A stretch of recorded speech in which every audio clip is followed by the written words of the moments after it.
Good evening, my friends. It's a little rainy outside here in Southern California, and I am heading to Disney soon, that is Disneyland, for the first official day of the Christmas season.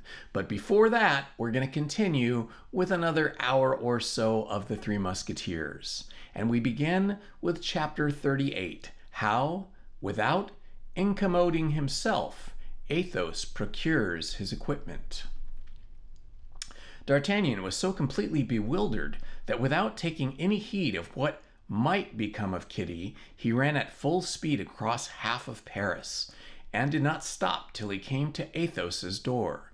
The confusion of his mind, the terror which spurred him on, the cries of some of the patrol who started in pursuit of him, and the hooting of the people who, notwithstanding the early hour, were going to their work, only made him precipitate his course.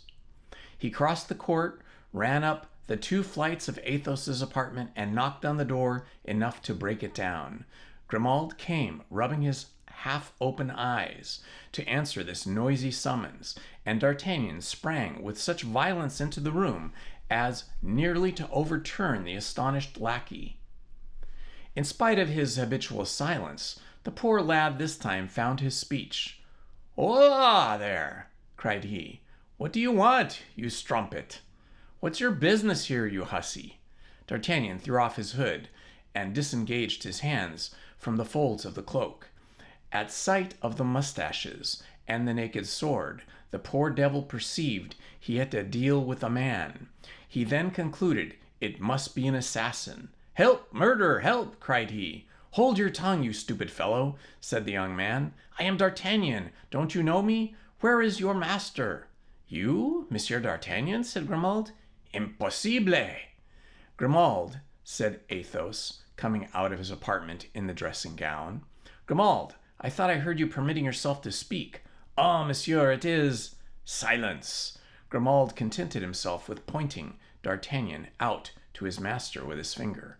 Athos recognized his comrade, and, phlegmatic as he was, he burst into laughter, which was quite excused by the strange masquerade before his eyes, petticoats falling over his shoes, sleeves tucked up, and mustaches stiff with agitation.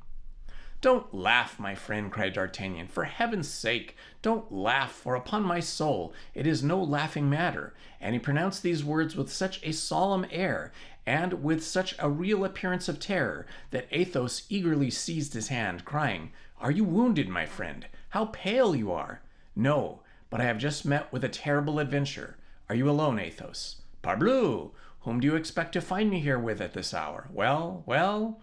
And D'Artagnan rushed into Athos's chamber.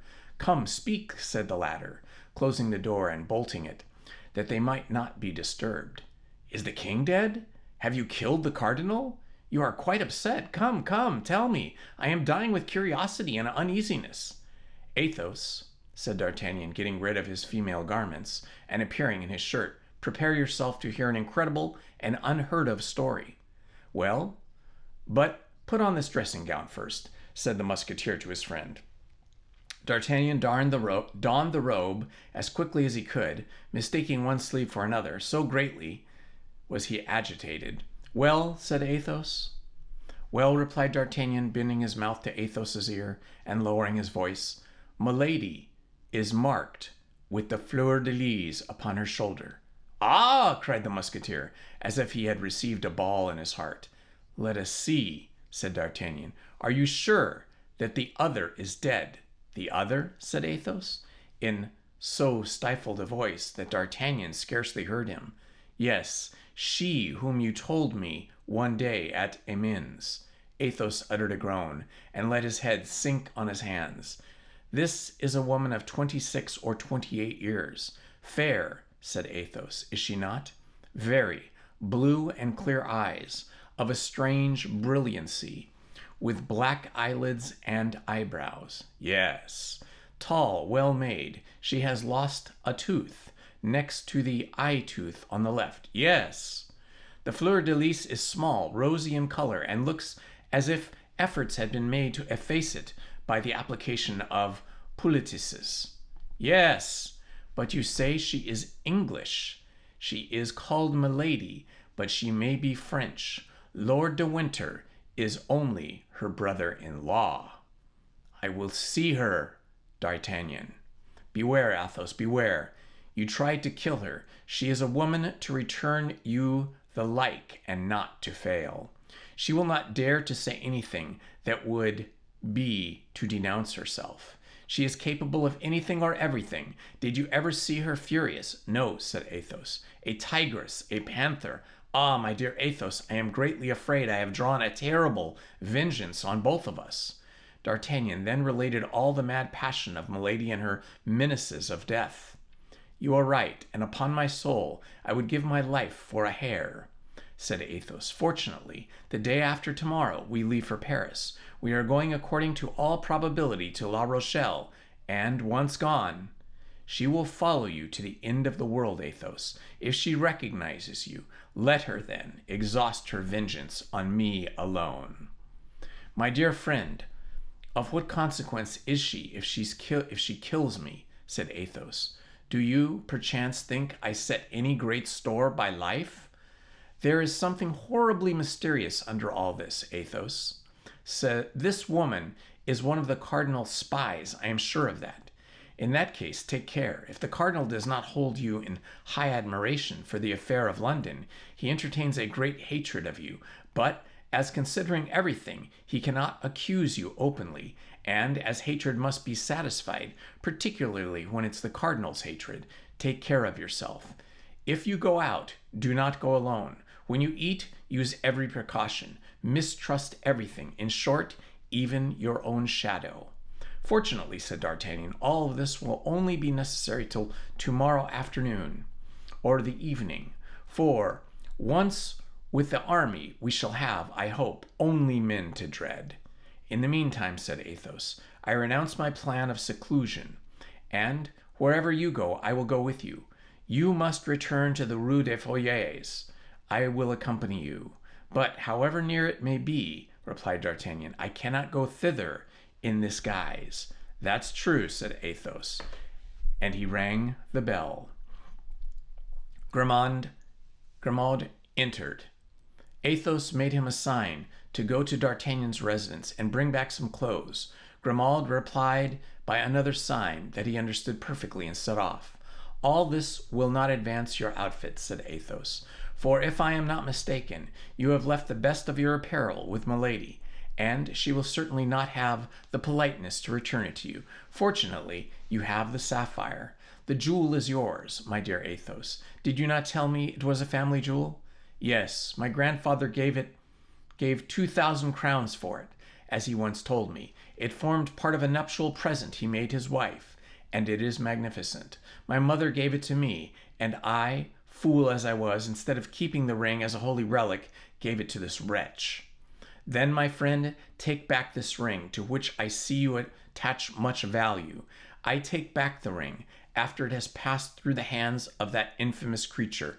Never. That ring is defiled, D'Artagnan. Sell it, then. Sell a jewel which came from my mother. I vow I should consider it profanation. Pledge it, then. You can borrow at least 1,000 crowns on it. With that sum, you can extricate yourself from your present difficulties, and when you are full of money again, you can redeem it and take it back cleansed from its ancient stains, as it will have passed through hands of usurers. Athos smiled. You are a capital companion, D'Artagnan, said he. Your never-failing cheerfulness raises poor souls in affliction. Well, let us pledge the ring, but upon one condition. What?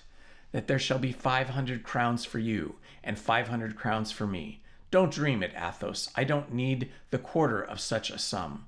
I who am still in the guards, and by selling my saddles I shall procure it. What do I want? A horse for Planchet? That's all. Besides, you forget that I have a ring likewise, to which you attach more value, it seems, than I do to mine. At least, I have thought so. Yes, for in any extreme circumstance, it might only extricate us from some great embarrassment, but even a great danger. It is not only a valuable diamond, but it is an enchanted talisman. I don't I don't at all understand you, but I believe all you say to be true. Let us return my ring, or rather yours. You shall take half the sum that will be advanced upon it, or I will throw it into the Seine. And I doubt, as was the case with Polycrates, whether any fish will be sufficiently complacent to bring it back to us. Well, I will take it then, said D'Artagnan. At this moment Grimaud returned, accompanied by Planchet, the latter, anxious about his master and curious to know what had happened to him, had taken advantage of an opportunity and brought the garments himself. D'Artagnan dressed himself, and Athos did the same. When the two were ready to go out, the latter made Grimaud the sign of a man taking aim, and the lackey immediately took down his musketoon and prepared to follow his master. They arrived without accident at the Rue des Foyers. Bonchenu was standing at the door, and looked at D'Artagnan hatefully. "Make haste, dear lodger," said he. "There is a very pretty girl waiting for you upstairs, and you know women don't like to be kept waiting." "That's Kitty," said D'Artagnan to himself, and darted into the passage. Sure enough, upon the landing leading to the chamber and crouching against the door, he found the poor girl, all in a tremble. As soon as she perceived him, she cried, "You have promised your protection. You have promised to save me from her anger. Remember, it is you who have ruined me." "Yes, yes, to be sure, Kitty," said D'Artagnan. "Be at ease, my girl. But what happened after my departure?" "How can I tell?" said Kitty. "The lackeys were brought by cries she made.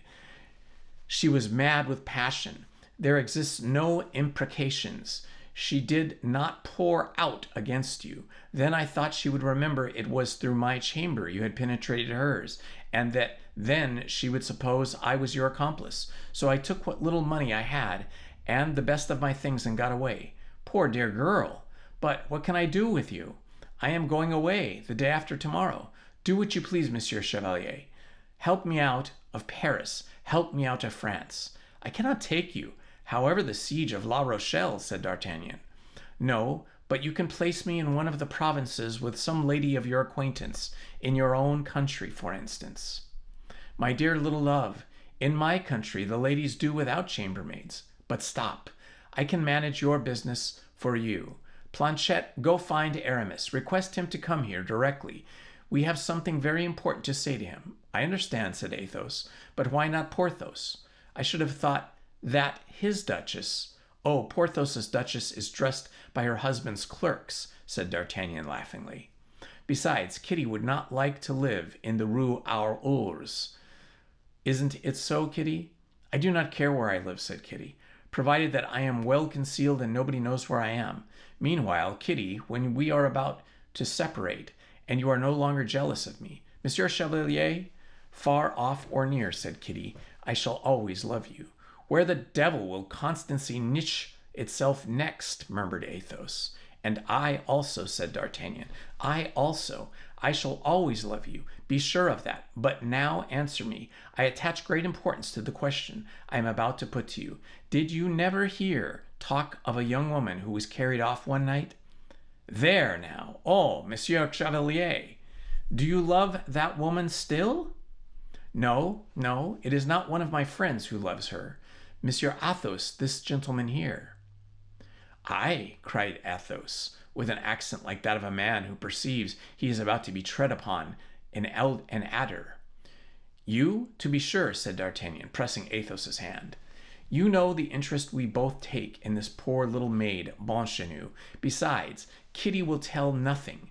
Will you, Kitty? You understand, my dear girl," continued D'Artagnan.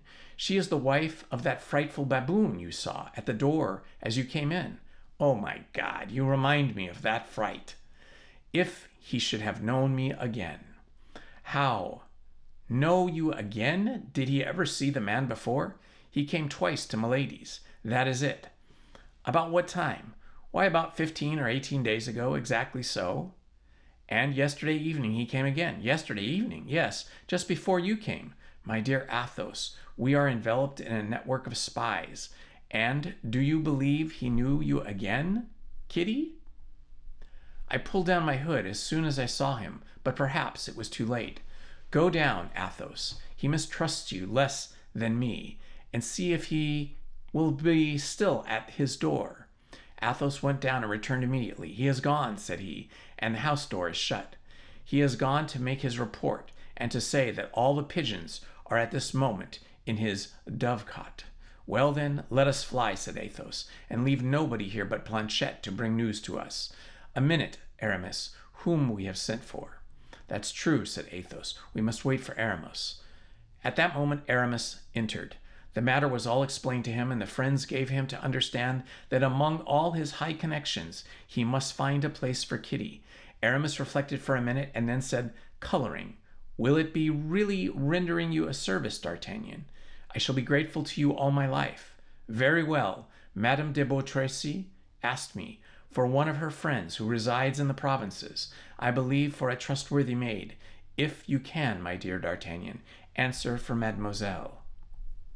"Oh, monsieur, be assured that I shall be entirely devoted to the person who will give me the means of quitting Paris." "Then," said Aramis, "this falls out very well." He placed himself at the table and wrote a little note, which he sealed with a ring, and gave the billet to Kitty. "And now, my dear girl," said D'Artagnan, "you know that it is not good for any of us to be here. Therefore, let us separate. We shall meet again in better days. And whenever we find each other, in whatever place it may be," said Kitty, "you will find me loving you as I love you today." "Dicers, oaths," said Athos, while D'Artagnan went to conduct Kitty downstairs. An instant afterwards the three young men separated, agreeing to meet again at 4 o'clock with Athos, and leaving Planchet to guard the house. Aramis returned home, and Athos and D'Artagnan busied themselves about pledging the sapphire. As the Gascon had foreseen, they easily obtained 300 pistoles on the ring. Still further, they were still able, the man told them that if they would sell it to him, as it would make a magnificent pendant for earrings, he would give 500 pistoles for it. Athos and D'Artagnan, with the activity of 2 soldiers and the knowledge of the 2 connoisseurs, hardly required 3 hours to purchase the entire equipment of the Musketeer.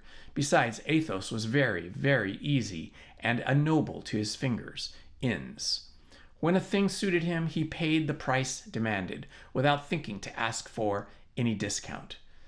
D'Artagnan would have remonstrated at this, but Athos put his hand upon his shoulder with a smile, and D'Artagnan understood that it was all very well for such a little Gascon gentleman as himself to drive a bargain, but not for a man who had the bearing of a prince.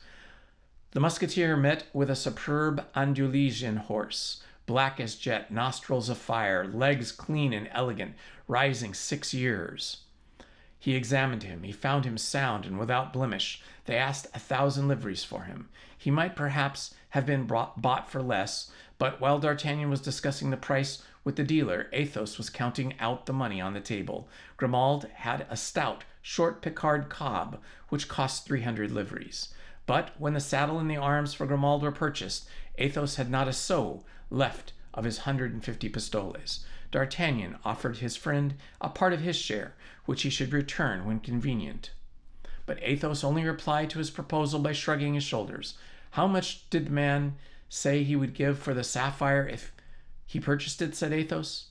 500 pistoles. "That is to say, 200 more, 100 pistoles for you and 100 pistoles for me. Well now, that would be a real fortune to us, my friend. Let us go back and sell it." "What? Will you? This ring would certainly only recall really bitter memories." "Then we shall never be masters of the 300 pistoles to redeem it, so that we really should lose 200 pistoles by the bargain. Go and tell him the ring is his, D'Artagnan, and bring back 200 pistoles with you. Reflect, Athos. Ready money is needful for the present time, and we must learn how to make sacrifices. Go, D'Artagnan, go. Grimaud will accompany you with his musketoon." A half hour afterwards, D'Artagnan returned with the 2,000 livres, and without having met any accident, it was thus Athos found at home resources which he did not expect. At 4 o'clock, this is chapter 38, A Vision. At 4 o'clock, the four friends were all assembled with Athos. Their anxiety about their outfits had all disappeared, and each countenance only preserved the expression of its own secret disquiet, for behind all present happiness is concealed a fear for the future. Suddenly Planchet entered, bringing 2 letters for D'Artagnan. The one was a little billet, genteelly folded, with a pretty seal in green wax, on which was impressed a dove bearing a green branch. The other was a large square epistle, resplendent with the terrible arms of his Eminence the Cardinal Duke. At the sight of this little letter, the heart of D'Artagnan bounded, for he believed he recognized the handwriting, and although he had seen the writing but once, the memory of it reminded him at the bottom of his heart. He therefore seized the little epistle and opened it eagerly. "Be," said the letter, "on Thursday next, at from 6 to 7 o'clock in the evening, on the road to Chaillot, and look carefully into the carriages that pass. But if you have any consideration for your own life, or that of those whom you love, do not speak a single word. Do not make a movement which may lead anyone to believe you have recognized her, who exposes herself to everything for the sake of seeing you but for an instant. No signature. That's a snare," said Athos. "Don't go, D'Artagnan." "And yet," replied D'Artagnan, "I think I recognize the writing." "It may be a counterfeit," said Athos. "Between 6 and 7 o'clock on the road Chaillot is quite deserted. You might as well go and ride into the forest of Bondy." "But I suppose we all go," said D'Artagnan. "What the devil? They won't devour us all four. 4 lackeys, horses, arms, and all. And besides, it will be a chance for displaying our new equipments," said Porthos. "But if it is a woman who writes," said Aramis, "and that woman desires not to be seen, remember, you compromise her, D'Artagnan, which is not the part of a gentleman." "We will remain in the background," said Porthos, "and he will advance alone." "Yes, but a pistol shot is easily fired from a carriage which goes at a gallop." "Bah!" said D'Artagnan, "they will miss me. If they fire, we will ride after the carriage and exterminate those who may be in it. They must be enemies." "He is right," said Porthos. "Battle! Besides, we must try our own arms." "Bah! Let us enjoy that pleasure," said Aramis, with his mild and careless manner. "As you please," said Athos. "Gentlemen," said D'Artagnan, "it is 4:30, and we scarcely have time to be on the road of Chaillot by 6. Besides, if we go too late, nobody will see us," said Porthos, "and that will be a pity. Let us get ready, gentlemen. But this second letter from Athos, you forget that. It appears to me, however, that the seal denotes that it deserves to be opened. For my part, I declare, D'Artagnan, I think it much more consequence than the little piece of waste paper that you have so cunningly slipped into your bosom." D'Artagnan blushed. "Well," said he, "let us see, gentlemen, what are his Eminence's commands?" And D'Artagnan unsealed the letter and read: "Monsieur D'Artagnan, of the King's Guards, Company d'Essart, is expected at the Palais Cardinal this evening at 8 o'clock. L'André, Captain of the Guards." "The devil!" said Athos. "Here's a rendezvous much more serious than the other." "I will go to the second after attending the first," said D'Artagnan. "One is for 7 o'clock, the other for 8. There will be time for both." "Huh! I would not go at all," said Aramis. "A gallant knight cannot decline a rendezvous with a lady, but a prudent gentleman may excuse himself for not waiting on his Eminence, particularly when he has reason to believe he is not invited to make his compliments." "I am of Aramis's opinion," said Porthos. "Gentlemen," replied D'Artagnan, "I have already received by Monsieur de Cavois a similar invitation from his Eminence. I neglected it, and on the morrow a serious misfortune happened to me. Constance disappeared. Whatever may ensue, I will go." "If you are determined," said Athos, "do so." "But the Bastille," said Aramis. "Bah! You will get me out if I am put there," said D'Artagnan. "To be sure we will," replied Aramis and Porthos, with admirable promptness and decision, as if that were the simplest thing in the world. "To be sure we will get you out. But, meantime, are we set off the day after tomorrow, you would do much better not to risk this Bastille." "Let us do better than that," said Athos. "Do not let us leave him during the whole evening. Let us each of us wait at the gate of the palace with the 3 musketeers behind him. If we see a close carriage, at all suspicions in appearance come out, let us fall on it. If it is a long time since we have had a skirmish with the guards of Monsieur the Cardinal, Monsieur de Travel must think us dead. To a certainty, Athos and Aramis, you are meant to be a general of the army. What do you think of this plan, gentlemen?" "Admirable," replied the young men in chorus. "Well," said Porthos, "I will run to the hotel and engage our comrades to hold themselves in readiness by 8 o'clock. The rendezvous, the Place des Cardinals. Meantime, you see that the lackeys saddle the horses." "I have no horse," said D'Artagnan, "but that is of no consequence. I can take one of Monsieur de Travel's." "That is not worth while," said Aramis. "You can have one of mine." "One of yours? How many have you, then?" asked D'Artagnan. "3," replied Aramis, smiling. "Certes!" cried Athos. "You are the best mounted poet of France or Navarre." "Well, my dear Aramis, you don't want 3 horses. I cannot comprehend what induced you to buy 3. Therefore, I only purchased 2, said Aramis. "The third, then, fell from the clouds, I suppose." "No, the third was brought to me this very morning by a groom out of a livery, who would not tell me in whose service he was, and who said he had received orders from his master." "Or his mistress," interrupted D'Artagnan. "That makes no difference," said Aramis, coloring. "And who affirmed, as I said, that he had received orders from his master or mistress to place the horse in my stable, without informing me whence it came." "It is only to poets that such things happen," said Athos gravely. "Well, in that case we can manage famously," said D'Artagnan. "Which of the 2 horses will you ride, that which you brought, or the one that was given to you?" "That which was given to me, assuredly. You cannot for a moment imagine, D'Artagnan, that I would commit such an offense toward—" "The unknown giver?" interrupted D'Artagnan. "Or the mysterious benefactors," said Athos. "The one you bought will then become useless to you." "Nearly so. And you selected it yourself?" "With the greatest of care. The safety of the horseman, you know, depends almost always upon the goodness of his horse. Well, transfer it to me at the price it cost you. I was going to make you the offer, my dear D'Artagnan, giving you all the time necessary for repaying me such a trifle. How much did it cost you?" 800 livres. "Here are 40 double pistoles, my dear friend," said D'Artagnan, taking the sum out of his pocket. "I know that it is the coin in which you were paid for your poems." "You are rich, then," said Aramis. "Richest, my dear fellow." And D'Artagnan chinked the remainder of his pistoles in his pocket.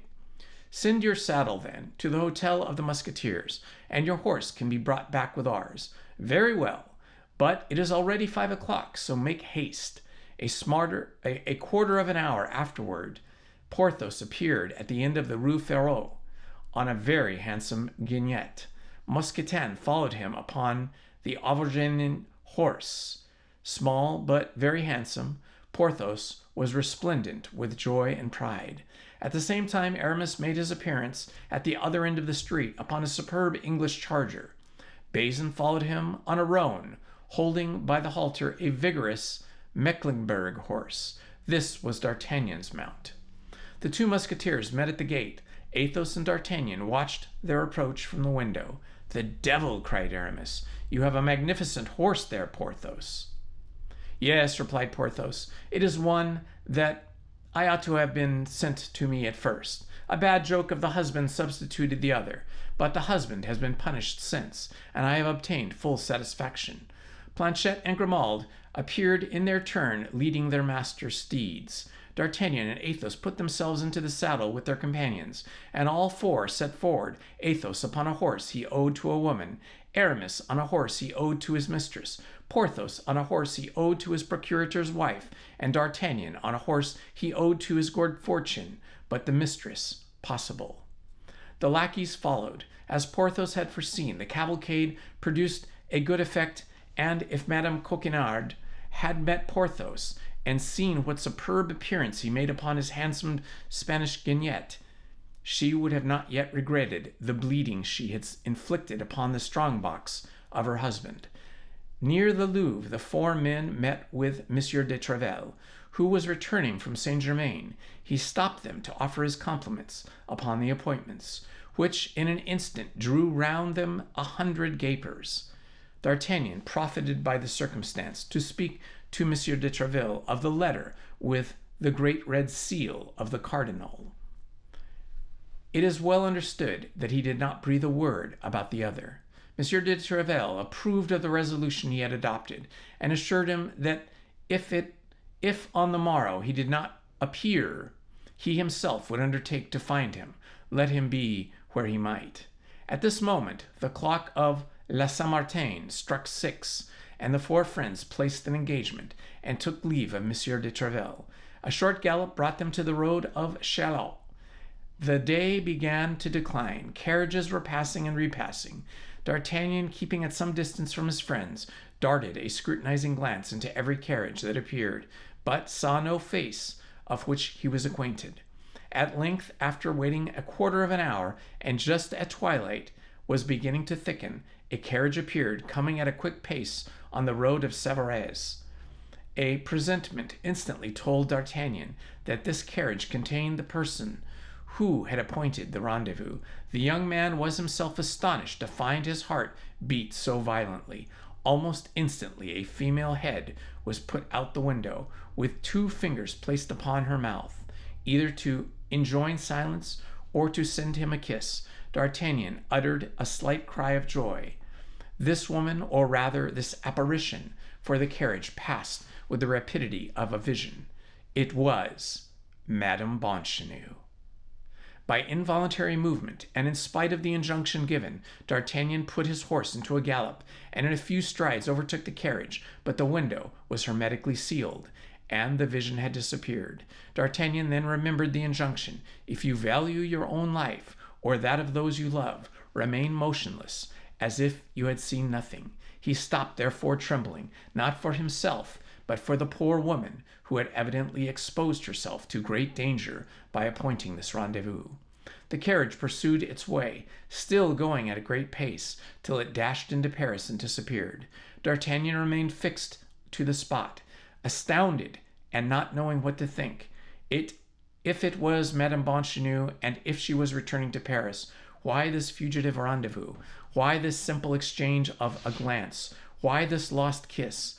If, on the other side, it was not she, which was not quite possible, for the little light that remained rendered a mistake, easy, if not she, might not be able to be at the commencement of some plot against him through the allurement of this woman, for whom his love was known.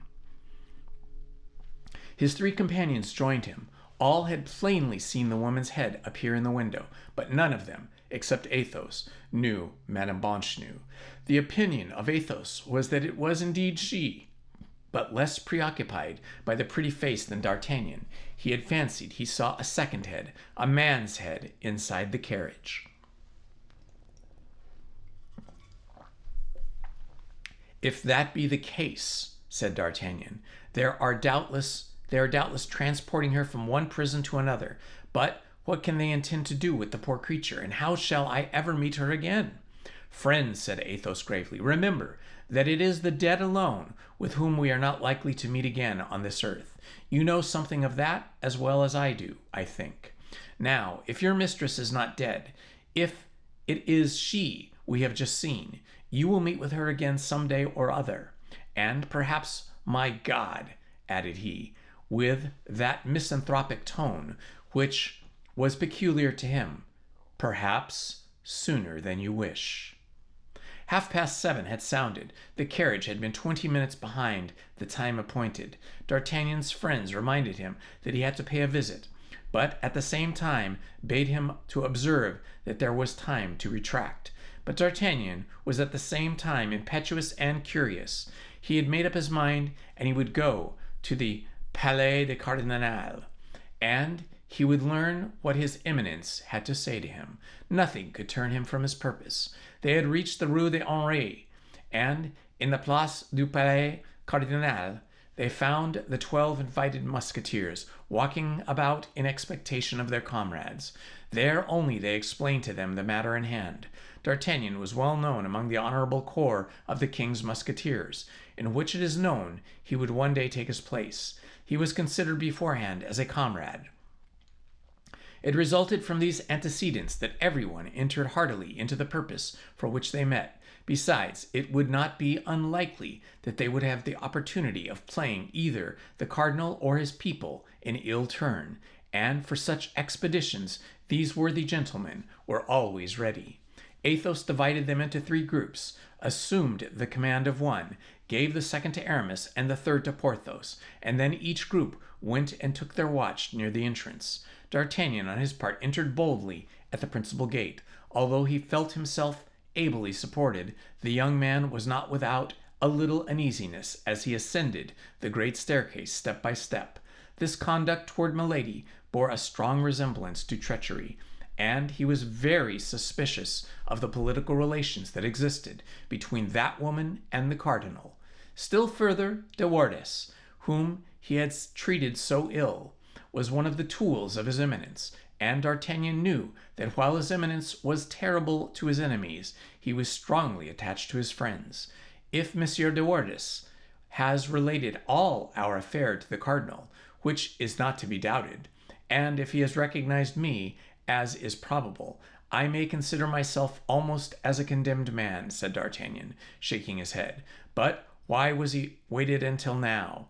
That's all plain enough. Milady has laid her complaints against me with that hypocritical grief which renders her so interesting, and this last offense has made the cup overflow. Fortunately, added he, my good friends are down yonder, and they will not allow me to be carried away without a struggle. Nevertheless, Monsieur de Tréville, company of musketeers alone cannot maintain a war against the cardinal, who disposes of the forces of all France, and before whom the queen is without power and the king without will. D'Artagnan, my friend, you are brave and you are prudent. You will have excellent qualities, but the women will ruin you. He came to his melancholy conclusion as he entered the antechamber. He placed his letter in the hands of the usher on duty, who led him into the waiting room and passed on into the interior of the place. In this waiting room were 5 or 6 of the cardinal's guards, who recognized D'Artagnan, and knowing that it was he who had wounded Drasac, they looked upon him with a smile of singular meaning. This smile appeared to D'Artagnan to be of bad augury. Only as our Gascon was not easily intimidated, or rather, thanks to a great pride natural to the men of his country, he did not allow one easily to see what was passing in his mind. When that which was passing at all resembled fear, he placed himself haughtily in front of Messieurs the Guards, and waited with his hand on his hip, in attitude by no means deficient in majesty. The usher returned and made a sign to D'Artagnan to follow him. It appeared to the young man that the guards, on seeing him depart, chuckled among themselves. He traversed a corridor, crossed a grand saloon, entered a library, and found himself in the presence of a man seated at a desk and writing. The usher introduced himself, retired without speaking a word. D'Artagnan remained standing and examined this man. D'Artagnan at first believed that he had to do with some judge examining his papers, but he perceived that the man at the desk wrote rather than corrected lines of unequal length. Scanning the words on his fingers, he saw then that he was with a poet. At the end of an instant, the poet closed his manuscript, upon the cover which was written, Mirami, a tragedy in 5 acts, and raised his head. D'Artagnan recognized the cardinal. And that, my friends, is the end of tonight's reading. I hope you enjoyed it. We are getting to the meat of this story, I do believe. Until Monday, this is Indiana Holmes. Love to you all, and have a wonderful weekend. Good night. Please hit the like button, subscribe, and hit the notifications button. Thank you very much.